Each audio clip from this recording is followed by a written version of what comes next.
Qu'est-ce que vous pensez du 49.3, vous? C'est dommage, hein? Non, c'est un élément institutionnel d'action du gouvernement et on l'utilise.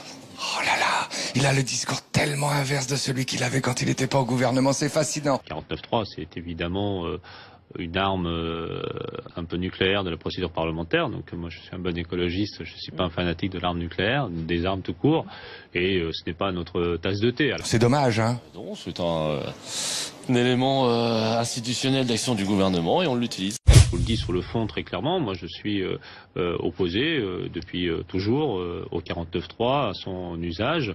Il me semble que quand en plus sous la Ve République on a une majorité, il faut aller au bout de la discussion. Nous avons énormément de mal dans ce pays et dans la majorité à nous unir pour réformer. Ce 49.3, il est employé parce qu'il faut sortir d'un blocage. La majorité ne s'est pas rassemblée sur ce texte.